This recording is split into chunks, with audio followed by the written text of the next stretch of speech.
ہم کریں گے ہر مظلوم کی حمایت۔ بسم اللہ الرحمن الرحیم۔ السلام علیکم، میں ہوں حرین فاطمہ اور آپ دیکھ رہے ہیں حمایتی نیوز HD چینل۔ نظر ڈالتے ہیں آج کی اہم خبروں پر۔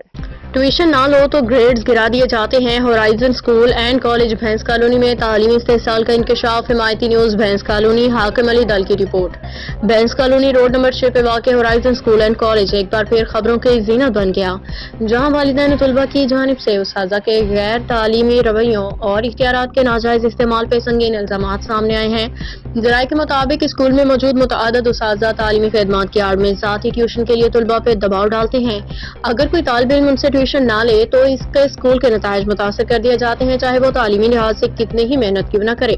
والدین کا کہنا ہے کہ جو بچے مخصوص اساتذہ سے ٹیوشن لیتے ہیں ان کے لیے فرسٹ، سیکنڈ، تھرڈ پوزیشن یقینی بنی سمجھی جاتی ہے، جبکہ دیگر طلبہ کو تھرڈ، ففتھ، سکس پوزیشن پہ ڈال دیا جاتا ہے۔ صورتحال میں جن اساتذہ کے نام سامنے آئے ہیں ان میں سب سے پہلے میڈم عذرا کا نام آتا ہے، جو بلال کی رائٹ ہینڈ سمجھی جاتی ہیں۔ دوسرے نمبر پہ کاشف ناگوری ہیں، جو اسکول سمیت پورے علاقے کے معاملات سنبھالتے ہیں۔ تیسرے فیصل صاحب ہیں، جن کی تعلیمی مہارت اپنی جگہ، مگر ان پہ بھی یہی الزامات ہیں۔ طاہرہ پروین، جنہیں بچے مس تابندہ کے نام سے جانتے ہیں، وہ بھی اسی فہرست میں شامل ہیں۔ جب تمام اساتذہ کا ذکر کیا جاتا ہے تو معروف زمانہ مس شاہینہ کا ذکر نہ کرنا بھی ممکن نہیں، جو بقول والدین دیگر اساتذہ کے استاد سمجھی جاتی ہیں۔ طلباء اور والدین کا کہنا ہے کہ ان اساتذہ کی غیر رسمی پالیسی یہ ہے کہ اگر آپ ٹیوشن نہیں لیتے تو آپ کو پاس تو کر دیا جائے گا، لیکن تعلیمی مقام یہ کسی اچھے پوزیشن کا خواب نہ دیکھیں۔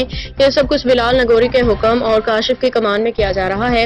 علاقے کے والدین نے تعلیمی محکمے سے اپیل کی ہے کہ سنگین تعلیمی بدعنوانی کا نوٹس لیا جائے، ایسے عناصر کے خلاف فوری کارروائی کی جائے تاکہ بچوں کا مستقبل محفوظ بنایا جا سکے۔ اب تک کے لیے اتنا ہی۔ مزید خبروں اور اپڈیٹ سے باخبر رہنے کے لیے دیکھتے رہیں حمایتی نیوز HD چینل۔